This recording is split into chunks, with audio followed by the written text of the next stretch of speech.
Joining me on the phone line is Devika.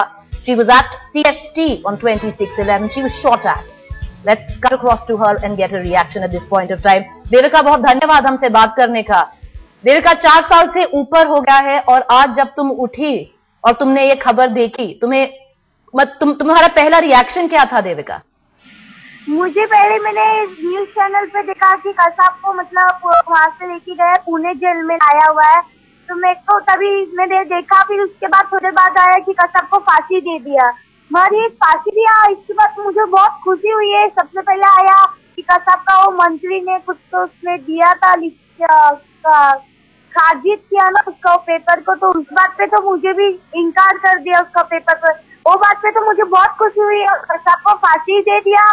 इस बात पे तो मुझे बहुत बड़ी इतनी खुशी हुई है कि आज अपने देश में आतंकवादी मर गया और आज जो शहीद हुए थे उन्हें तो एक अच्छी ये मिलेगी, श्रद्धांजलि उनसे आज अच्छी मिलेगी। मुझे तो आज इतनी खुशी हो रही है कि मैं कुछ बोल नहीं सकती। मगर मेरा एक उम्मीद था कि कसाब को फांसी दे तो हम सबके सामने दे, मगर कसाब को तो किसी को नहीं बताया कि कसाब को फांसी दे रहा है, ना कुछ बताया कि कसाब को डायरेक्ट चुपके से मतलब लेके गया पुणे जेल में और डायरेक्ट उसको फांसी दिया। और तब भी हम लोग को मीडिया में आप लोग ने बताया है, वो मीडिया वाले का तो धन्यवाद है कि हम पब्लिक तक अभी पहुंचे ये बात से। तो हम पब्लिक तो आम जनता, हम विक्टिम है, हमें किसी को ऐसा पता नहीं था कि कसाब को फांसी देने वाले, और कसाब को फांसी देना चाहिए था। तो मेरे सामने कि मैं भी आज पढ़ लिख के IPS ऑफिसर बनना चाहती हूँ, कसाब से हजारों आतंकवादी को मैं खत्म करना चाहती हूँ। मेरी भी एक उम्मीद है पढ़ने की। देविका, बहुत धन्यवाद हमसे बात करने